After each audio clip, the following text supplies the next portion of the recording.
I'm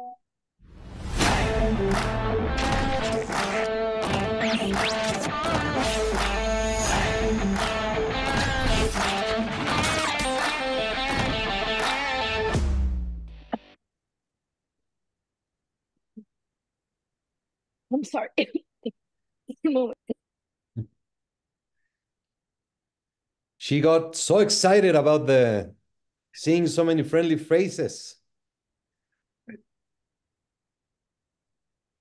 A ver, háblale a Chris a ver si está bien. Sí. Perdón, un momentito. ¿Estás bien? Sí, Buenos días a todos. Buenos ya, días. perdón. No, vas a tener que empezar, me estoy... Vas. Okay. Good morning, everyone. Good afternoon. Good night. Welcome to the WBC Talks. Now I have to do the introduction. It was going to be done by Xochitl, then Christian, but she just got too excited about today. It is a great pleasure for me and honor to do the masterclass with our master, Duane Ford, who I'd like to introduce, and please give us a welcome and tell us about what it's going to be today, Duane. Well, it's always good to be here, and I thank those who have joined in. Today, we're going to be talking about the referees and the different areas of where they might improve and show their good works. And I want to also say thank you to the referees for the hard work that they do and how well they represent not only boxing, but the WBC. We have a tremendous team. Duane Ford has been a great leader of the WBC Ring Officials Committee. Very unfortunately, as we know, Hubert Mean passed away. He was a great member of the WBC. He chaired the committee for many years. And what we have in the WBC referees and judges and ring officials committee are guidelines. We have our procedures. Those guidelines stipulate the mechanics for a referee. The most important matter is that the referee has the safety and even the lives of the boxers in their hands. The WBC has worked relentlessly for so long with great mentors, with great ring officials of the past, commissioners from all over the world, to put together these guidelines, these mechanics, hoping that the referees have the uniform way of thinking when they perform before and during the fights. And we're going to be touching on a few topics today. Basically, there are some that we have a great interest that we as WBC and NABF and the boxing federations affiliated to the WBC want to put forward to our referees for their performance. One of it is, what is the difference between a clinch and holding? And what are the effects of abusing the holding and the complications that it brings to a fight? We're going to talk about referees' instructions to the boxers and specifically how important it is for the referee to make sure that the actions in the ring go.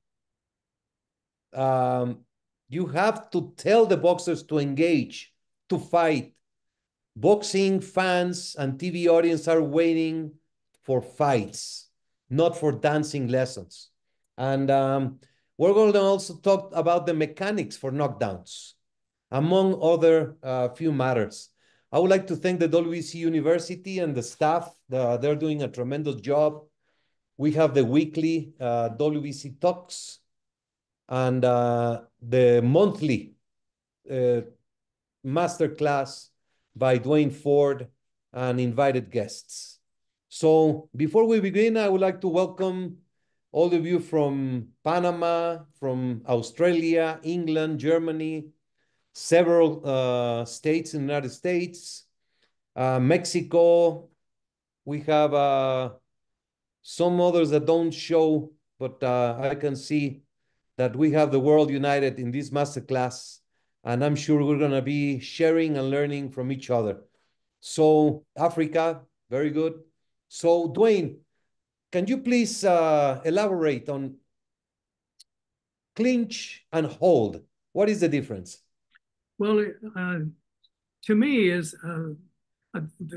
clinch is when you're trying to catch your balance and you momentarily are holding the fighter for one reason or the other. To me, the holding is more longer time. They're pulling the fighter towards him so to avoid from getting hit. I think the clinch is very important because I think it has a lot to do with the fighter being able to maintain his balance, maintain his objective, and they'll reach up and maybe clinch with one hand or perhaps two. But the two, if it's too long, it's going to go into holding. So is it correct to say that the rules and the long-standing practices in boxing allow clinching? It is in the rules. If the fighter comes too close and you are having you can clinch as long as it is an action derived from another action. And when it becomes a hold, it means it is basically like a strategy to disrupt the fight and to take advantage and hurt the events in a round in the fight. And I think the referee needs to be extremely careful when a clinch turns into a hold. Let's say the fighter that is trying to clinch and turn it into a hold is damaged. He's been hurt. And therefore, the fighters are trained to hold and stay close to your opponent. That's okay. But I think the referee needs to be very careful that if that fighter is hurt that bad, that he possibly might want to intervene a little sooner. So Christian, who is back now, it would have been nice for me to be there to hold her, correct? Not only a clinch, but a nice hold to my beautiful wife. Are you okay, Chris? I'm okay. I'm sorry. I'm allergic to certain flower around here, so I'm starting coughing. But thank you for starting the talk. Is there something that you would like to say for the presentation? Yes. Well, I was about to say that in an effort to support boxing and education, well, with the university and WBC Cares, we have implemented a new action of posting a word weekly or monthly, which make us think about the importance of certain values. How important are, like our boxers do so much, respect, empathy, compassion. The word of the week is compassion. And we have focused on compassion because there is no other athlete in the world. There are no other athletes than boxers that really feel compassion, not only for their opponent after the fight, but for their communities. They are always willing to help. They are always willing to show what has been good in their lives and to share it with their community. So the word of the week for WBC University and WBC Cares is compassion. So the word is going to be posted by WBC Cares, and the idea is that all of us as members can use that word and share it and build so more people get into that same feeling. Is that correct? It is correct. And the whole idea is to stop sometimes and just think, relax, breathe, and then go on. If you're scrolling on your Instagram, there are so many news and so many things to buy and so many pictures and whatever, that sometimes we forget about how important values are. So if you're scrolling down, probably you see respect and you take a moment to think what really that word means to you and to the whole community. It's going to be one different word every week, or we haven't decided yet, but it's going to be a value. So we invite all of you to share and to stop, think, and commit with those values. Do you have that compassion? Is it in a design and you send it out and then we can share it? Or I will tell. No, it's okay. Everybody can share it. I will ask Gilbert to share on the chat the last one we used, which was respect. Okay. Super. You know, Maricio, I think this is such a tremendous idea, particularly in the climate of today's world.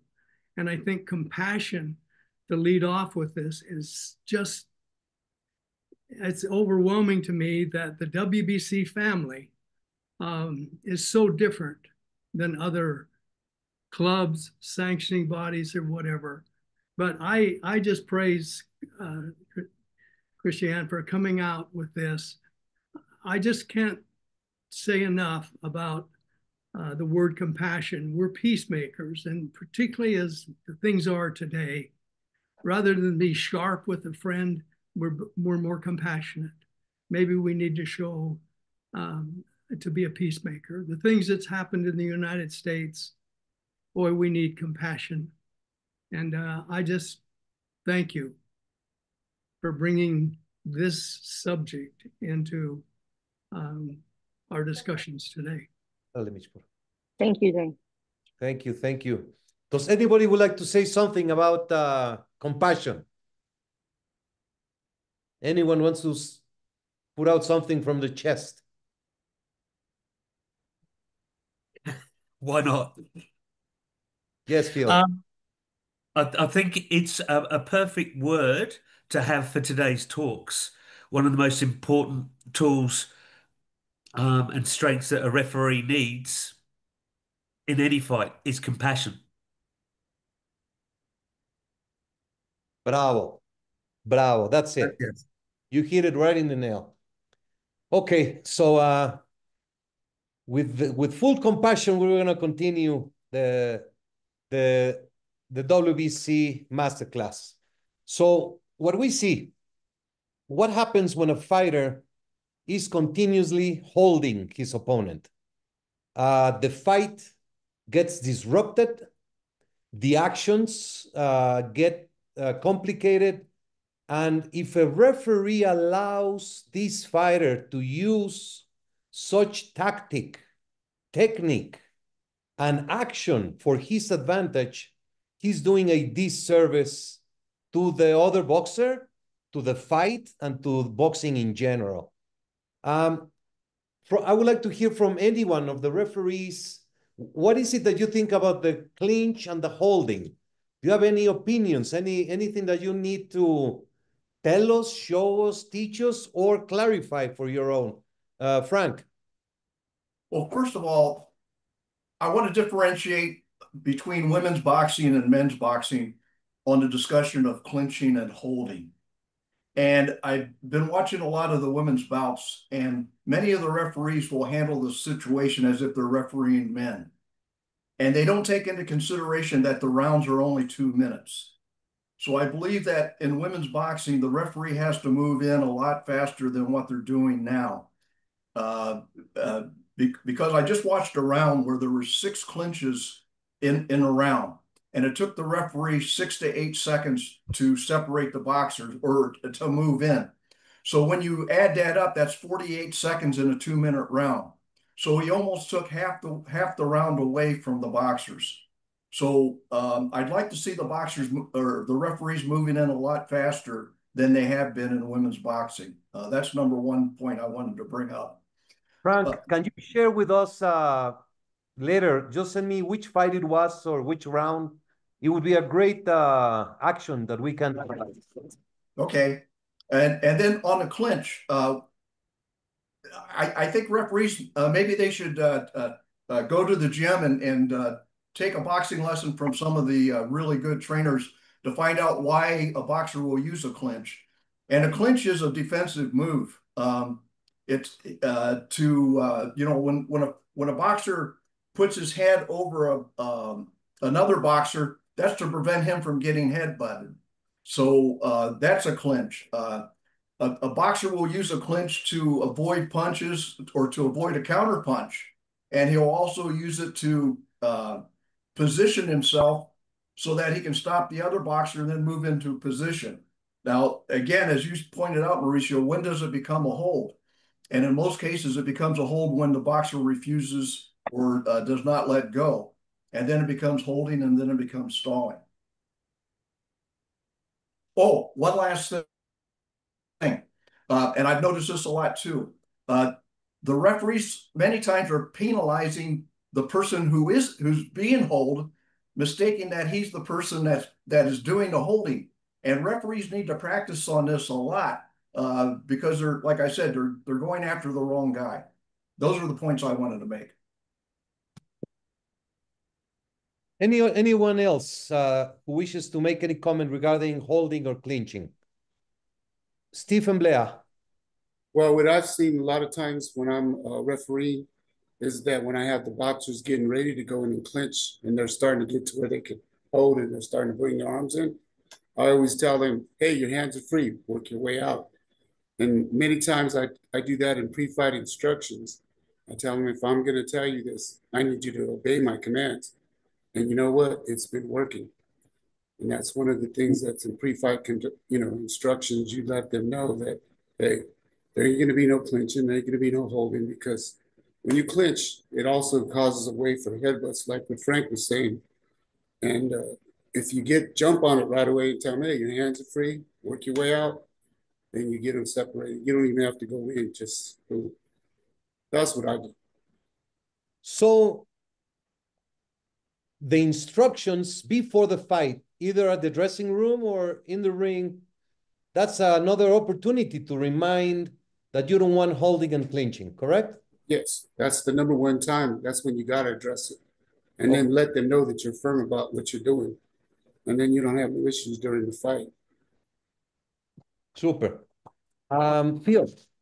Thank you. To follow on from what first Frank said and then what Stephen just said, with women's boxing and holding, and it's something that I do when I referee women's fights. One of the big differences too is the amount of touching that a referee does on fighters. I think it's a different set of rules when we're refereeing women. It's not a good look when you're over touching or, putting your hands on the fighters. Uh, it doesn't look good at all.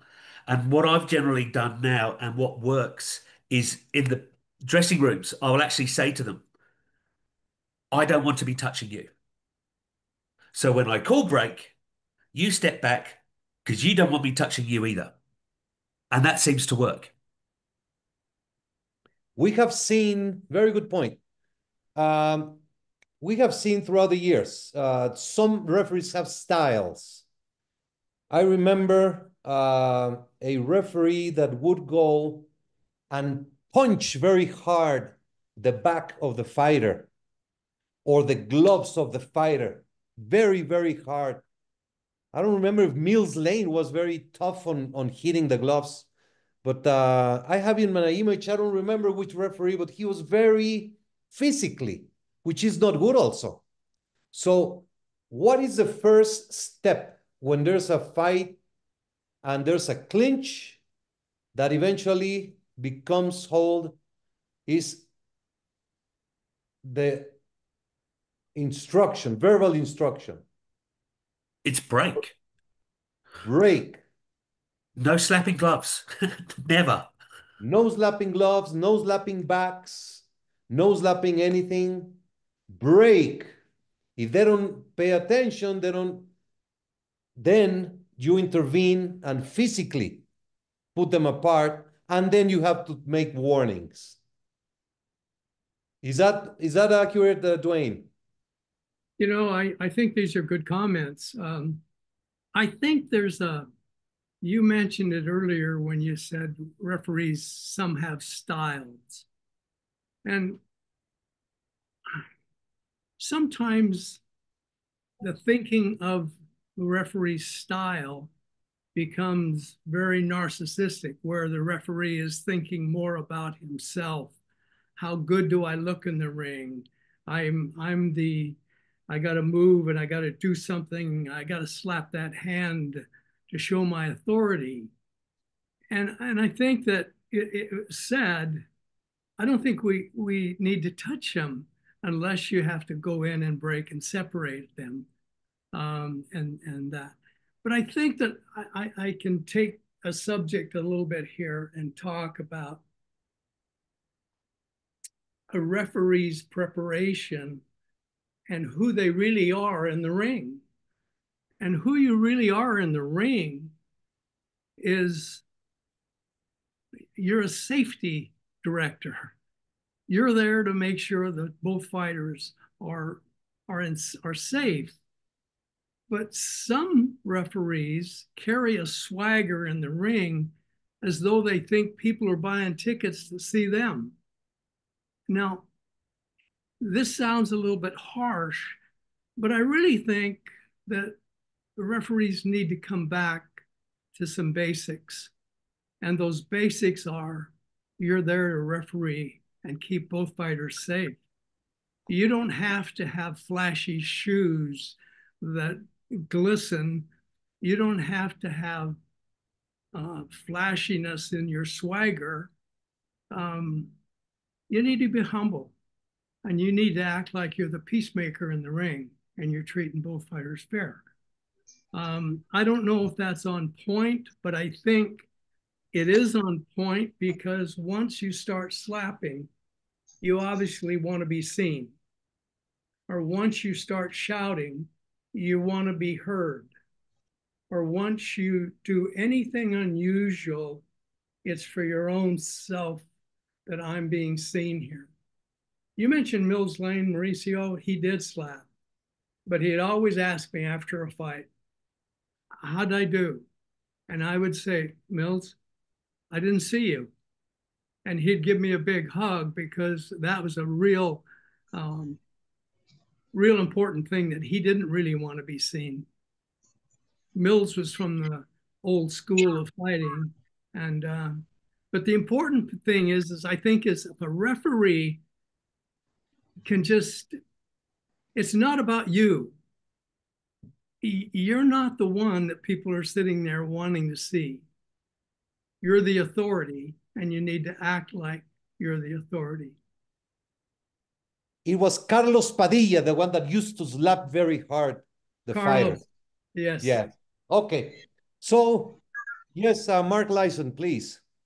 Hi, just wanted to reiterate what Steve and Phil said about pre-fight instructions. They are so important for the referee to explain our point. And I always like to say, if I tell you to break, I want you to break clean and take a full step back. And then when we're in the fight, if there's any clinching or holding, and I tell them to break and they don't want to break, I can call a timeout and make sure they take a step. I don't need to slap them or push them apart, really. They should know the instructions are, when you shout break, they take a full step back, protect yourself at all times, and ready to go again. We establish our authority in the pre-fight instructions in the dressing room. That's when we establish we're boss. Short and brief in the dressing room. You're going to let them know who's got the authority in the room. That's a great point, Mark and Phil. That's great points. So you establish your authority right there in the dressing room. Sorry, Mauricio. No. So clinch is a action in the ring, which is usual, it's common, it's acceptable, and it is a happening. It's something that happens. They clinched. Holding is one fighter holding the other. The two fighters clinch, one fighter holds. So that is what I would like to leave as a reminder. Clinching is acceptable, but you have to understand clinch is a very limited and a short period of time between both. Holding is one fighter holding the other.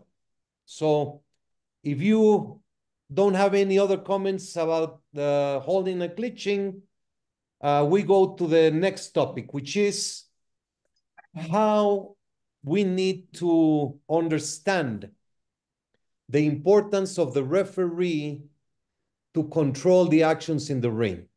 It is your responsibility. If one fighter is dirty, you have to act. If one fighter is hurt, you have to act. If one fighter goes down, you have to act.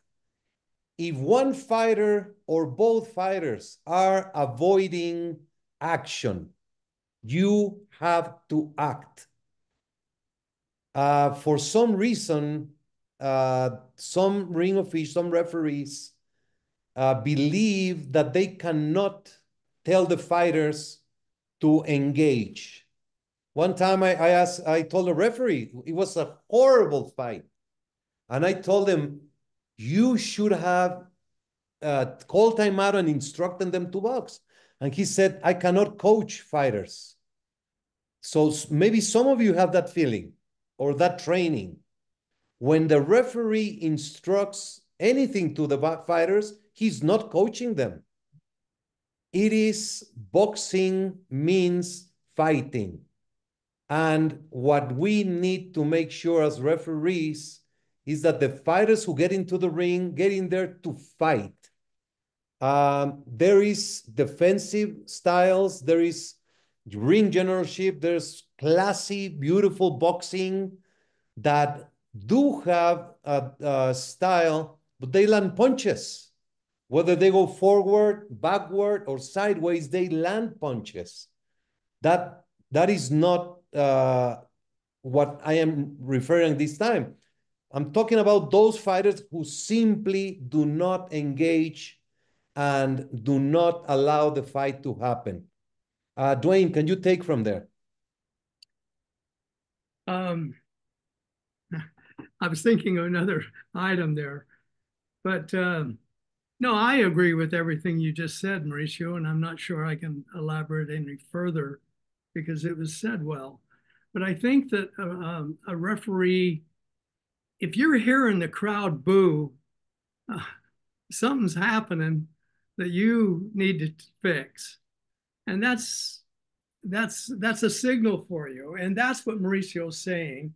You don't have to, in every fight, pull the fighters together and say, hey, you better fight. You don't want to over referee, but if the crowd's starting to get restless and boo, and you know that they're not fighting, you might make the optics of bringing the fighters to the ring in the center and say, hey, fight. Because it makes you look like you're maintaining your authority and you know what's happening in the ring. But I think it would make you look better rather than just the two fighters not fight. Tell them to fight. Please raise your hand. Yes, Stephen. This is a perfect example when you could use a timeout, call them to the center. Yeah. I've done it many a times, and I tell the boxers, hey, this is a boxing match. People came to see you work and fight. This is an track meet. And they look at me. Next thing I know, okay, let's touch gloves. Let's go to work. They go to work. You know, that's just basically a good way to do it. Zach Young, can you please tell us what you wrote in the chat when you were an AIBA referee? Yes, Steve Blair's probably pretty familiar, and probably others on this call, that when we had the computer scoring, we always announced the score. So the boxers knew the score entering the last round. And I could even hear the coaches tell them to start running. So they would just run to protect the lead, if you will. So this was becoming a big problem. So what we started doing was first giving a soft caution stop telling them to box. Then we do it again a second time and a little harder. And if they did, we automatically took a point, and automatically that boxer started to box with more purpose. He might have continued to move around, but at least starting to box and not just moving side to side and not totally engaging at all. And so that was the option that we had to, that we did back then. I don't know if that could apply to the WBC or to the professional ranks. Yes, I think it's a very good point. Amateur or Olympic style boxing is boxing. The mechanics are different, but that's exactly where we are trying to go to. A referee, you have the first round.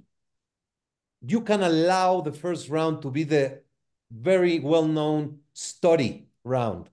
Fighters are getting warm up. They're trying to get the distance.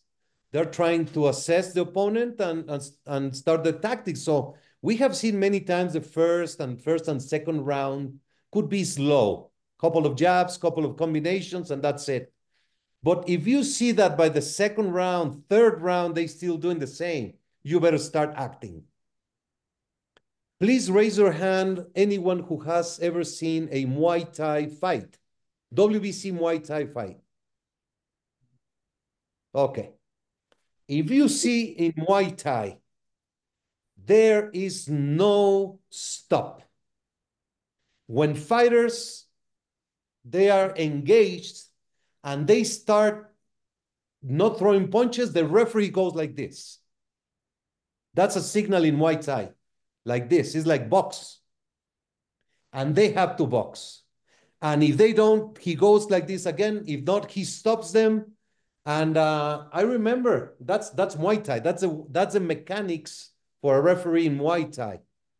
I am not saying that it has to be like that in boxing, but it's an example that the referee needs to be active and make sure there is action.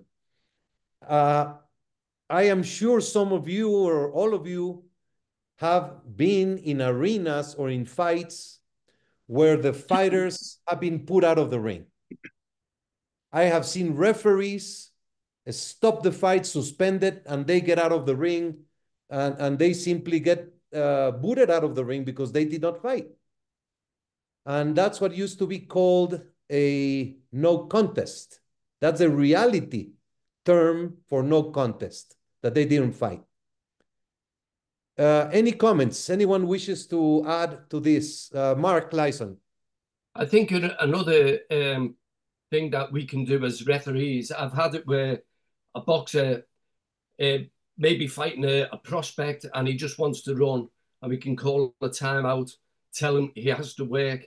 But at the end of the round, we can also go to the corner and tell his coach, your boxer needs to throw punches. This is a boxing match. This isn't a running contest. That is a great point. If you don't feel necessarily at the moment to stop the action and do it, at the end of the round, go to the corner or both corners and say, if you don't start picking up the action, I am going to take action. I'm going to warn you publicly, and then I'm going to take points away. That's a great point, Mark. If they don't listen, then you can stop the fight in the action and do it. Yes, Duane. I think there's one important point when the referee is doing that. I think it's important not to show anger to the fighter, but show authority to the fighter. Because if you show anger, now you've put yourself on their level. And they can shove back, and some referees might get hit. But there's a difference between showing your anger and showing your authority.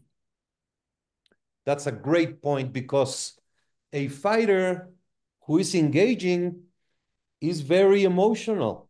And if you expose someone publicly, it's very embarrassing. And we all tend to put our anger or excuse to the other person. So if you engage them, you exhibit them, you expose them, you might get not the best reaction that we wish for. Anybody else, any comments about? Yes, Frank. I just like to elaborate a little more on what Duane said, and I learned this early in my career from an inspector. And there was a little confrontation in the corner. And at the end of the evening, the inspector came to me and he said, Frank, whenever you speak to a boxer or the corner, no matter how much that they're yelling at you, you speak in this tone of voice, the tone of voice which I am now speaking in. And you never raise your voice, you never shout back, but you always maintain this tone. And they will come down to you. Basically, what he was saying is don't go to their level. Just keep this tone of this monotone that you're speaking, and they will come down to you. And that was a very good point that Duane was bringing up. I don't know if Hector Afu is in this, but I remember my dear Hector Afu from Panama. We were in Mexico City, and he almost got in a fight with a fighter. He was warning him, and the other one pushing him, and he lost absolutely control and lost the respect of the fighter. So if you go down to the level and you don't know how to handle a situation, it can become very, very messy and complicated. So great point, Frank. Thank you. Any other comments? Also, Sak Young, good recommendation to add in the pre-fight instructions that fighters have to engage and fight. So if you also tell them before the fight, Héctor Afu, remember, ¿te acuerdas en la Coliseo, papá? He got so angry and then no te oyes. No te oyes. Okay. But he was so angry, he was a Pantera Aguillan, and he almost got in a fight with the fighter. Anyway, saludos, Héctor. So please make it a point. You can add to your pre-fight instructions the matter of engaging and fighting, that you will be strict on that matter. One more point, the knockdown mechanics. This is one that Duane Ford has had a great revision on the mechanics. And I would like, Duane, would you like to go over those? You're referring to the referee, right? Okay. So, well, I think the important thing with the knockdown is don't rush. Stay calm. You don't have to rush into the down fighter. You can make sure you just got all of your faculties and you're thinking right. Send the fighter to the neutral corner. That I think almost all the referees do a good job. But you need to put him to bed. You need to make sure he's tucked in and in the corner. At the same time, you're going to pick up that count from the knockdown person. And then you're going to go to the down fighter. And you're going to use audible, and you're also going to use both hands in your count. Those are just the basic things. I'm sure that you people out there have a lot more things that you might want to say with this. So basically, the first thing that we would like you to understand is that there are two types of knockdowns. And you as referee, you are right there and you can easily, immediately understand and evaluate and differentiate from the knockdown, simple knockdown, where you see a fighter go down and you can immediately see that he's not hurt. We don't accept the word flash knockdown. Knockdown is a knockdown. But there's two types, the really strong and the softer. So when you see the fighter just go down and you see that he's alertive, that's no problem. The other type of knockdown is when the fighter really gets really hurt, a really hard punch he falls hard, or you can assess and differentiate. The key, don't rush, don't panic. In the hard knockdowns, the first thing you have to do is the immediate assessment of the down boxer. Don't worry about the other fighter going to the neutral corner. Don't worry about anything else. Just do an immediate assessment. If you need to call the fight off, do it immediately. If you're going to start a count and you feel comfortable that you can count, then you calmly look at the fighter, make sure he's in the neutral corner, and then you pick up the count from the timekeeper. If you don't rush, it doesn't matter if you start counting at 5 or 6. It doesn't matter. But if you saw that fighter in risk and you need to call the fight off, do it immediately. Is that accurate, Duane? Yes, I think you made a couple of real great points there. Is when I said earlier, don't rush. You want to get people tucked away, and then you immediately want to see that fighter. And don't be afraid. Like Maricio said, that if he is really, you're concerned, you don't have to count.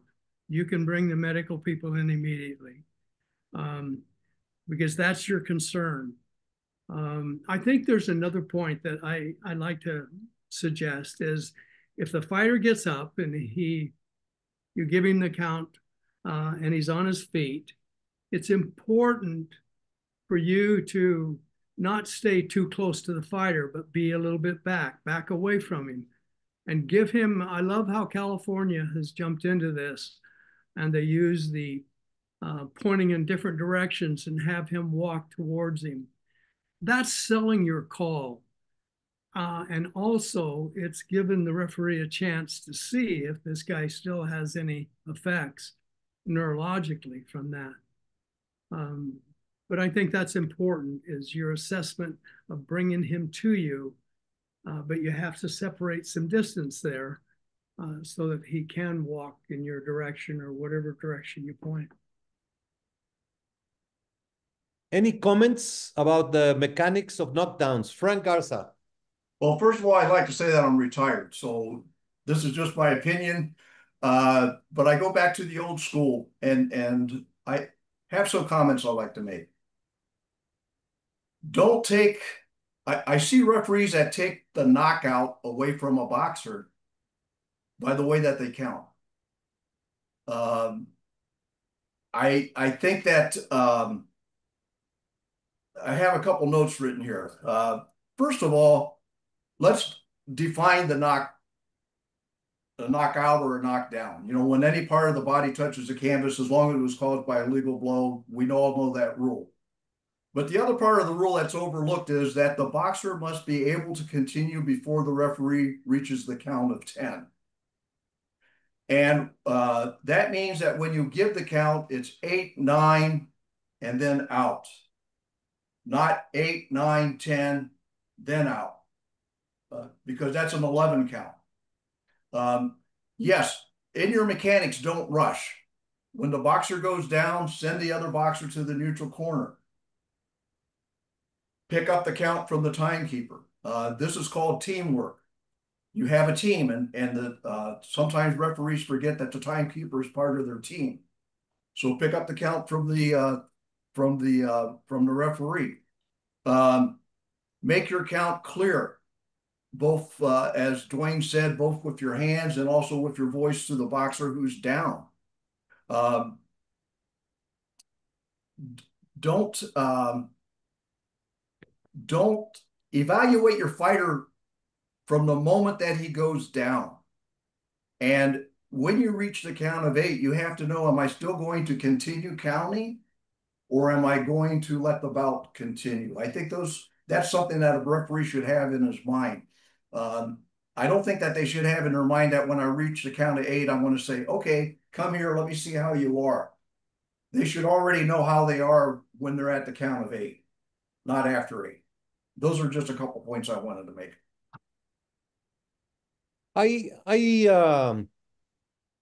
I have seen what Duane was talking before about the showmanship of a referee.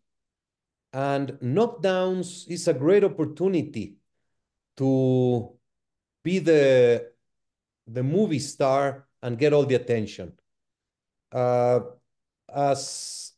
Phil Austin says, composure is a very important for the referee.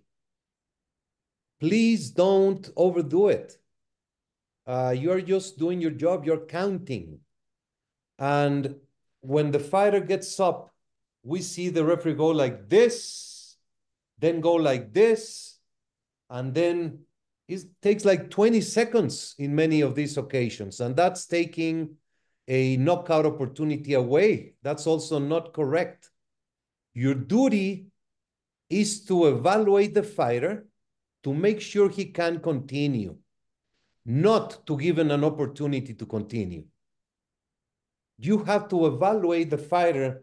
If he is hurt, he cannot continue. But some fighters ask questions and they tell him in the dressing room, I'm going to ask you what day is today, or because if you say, are you okay? We are all trained to go like this. So the question has to be something that makes the fighter think and respond. But if you're going to go and do that show of going here and then back and forth, and you give them excessive time, you are doing a disservice also to boxing. Your duty is to make sure he's okay. How you make sure it's okay? That's your own call. It can be ask them to move sideways, but once. Ask him a question or do your own thorough evaluation and then decide. We prefer the fight to be stopped one punch before than one punch after. That is the WBC guideline. We prefer a drama and a controversy of an early stoppage than an accident. But if you are not prepared to be ready to avoid a controversy, then you are not going to be making your way into the more important fights as you referee. Do you agree, my dear Duane? I agree, Maricio, and I appreciate you picking up where I might have misspoken when I'm saying to give them directions. Those are done from your hand to your wrist. They're very quickly done. You don't want to cheat that fighter out of a knockout. You don't want to do that. But that's once he gets to his feet and once you assess, make your assessment, then do the assessment quickly. And I think that movement, that shortness of time after he's on his feet is short, but I think you can make the assessment, but sell your call. But don't do it so obvious that you look like a traffic cop out there and yelling at the motorists going by. So no, I think Mauricio picked up on a good point that you might have been confused with my comments. Thank you, Mauricio. Moro. Thank you. Maricio, sorry to interrupt. There are many interesting questions on the group chat. If you want to check on them, probably answer one or two. Let's do. Yes. Which one, Christian? I don't know. You choose. On the chat here. You know where the chat is? Yeah, but I don't see any in my chat. I don't see questions. I do have one little last thing that I'd like to say is, there's a world-class referee that's a good friend of mine, and he always wore pleated pants. You know what pleated pants are? They have the pleats in the front of the pants, and they look baggy. And I said to him, why don't you buy yourself some new pants and look better? And he did, and they were no pleats, and he looked thinner and so forth. I think it's important. We've talked today about show your authority, but don't show anger. But show your appearance as one that is ready for inspection. one that might be in the Marine Corps and you're ready for inspection. Make sure your pants are not baggy. If you got a belly that's hanging over, then do some workouts and make yourself look a little bit better in the ring. But don't be a show off in the ring. And don't walk around in the ring during the timeout. You don't see a baseball umpire walking over to the dugout talking to people during the changing of the inning. If you'll notice to him next time, he'll stand probably on the edge of the grass and wait. He's got the authority. But don't move around a lot in the ring just to be showboating. Whatever the text question. Okay, here's a question. 10-second count versus 10 count on knockdowns. Zach, can you explain the question? I'm not really sure I understand the question. I've asked various referees over the last few years, what is it? Is it a 10-second count or a 10 count? And some have said it's a 10 count, but as we look into rules, it's like in California or some of the states, it actually spells it out as a 10-second count. So it has to be, I mean, a 10-second count is pretty quick. It's like 1 and 2. And I mean, it's pretty quick. As you know, because you'll see some 10 counts that are very slow. So what is it? What do you think it should be, Zach? I think it should be a 10-second because that's what the rule says. And so I think you need to practice and have the interval of 10 seconds. Well, most referees that I've known practice their 10 count. And I think they're pretty accurate myself, but whether it's a 10 count, I think the 10 count is a slang term for whatever, but we all know what a 10 count is. And I think Frank hit on it. It's 9 out. Yeah, it is absolutely, the terminology is 10-second count. And in reality, we expect the referee to count seconds. Of course, you are not a machine and you can go a little bit faster or slower. You have to practice and chronometer and go 1, 2, and then you get your rhythm. So it is very important. There's always going to be 1-2 seconds off, up and down, but you have to be consistent. There are referees that are very slow, and there are referees that are very fast. But the recommendation is to practice with a chronometer, and then you will get your own rhythm and style. Chris, did you see any other question that I missed? No, not really. I believe before Stephen has one. Stephen raised his hand. Might I add just one thing? Sure. I would like to see the WBC get consistent on the color of the green shirt that they wear. And it's my understanding, Maricio, that in Thailand, we're going to have a tailor at the convention where they can buy the same color shirt. It's going to be the light green. Am I correct? So bring a little extra money to buy yourself a couple shirts. Yeah, that is correct. Thailand is very well known for great tailorship. So we're going to be sending out a memo. If you have your neck and your sleeve size, we will be able to have them ready upon arrival. For those who did not send the prior information, they will take your measurements right at the check-in in the hotel counter and get it ready for next day. Each shirt is going to be exactly the same color, the correct patch, and a very good style, durable, good quality shirt. So that is perfect, accurate. We're going to circulate that memo for everyone who wants to order some referee shirts. Shit.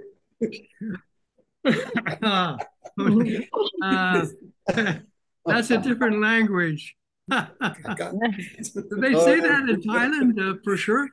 But if any of you have kind of a husky build, I think I would wait to get measured there.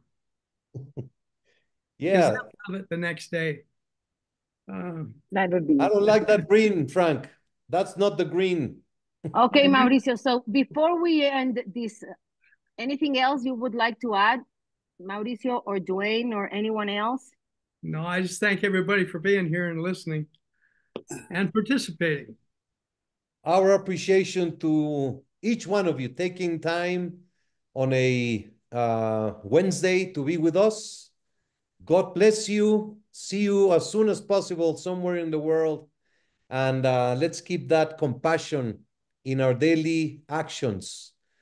Sometimes all we need is a smile, a handshake, a message for, we don't know what the other person is going through in their life. So we love you so much. This is a beautiful family, and we will see you in the next Masterclass by Duane Ford. Thank you. Some compassion. Daily heavenly anniversary to Muhammad Ali and Joe Frazier 50 years ago. Yeah, Real in Manila. Yes, sir.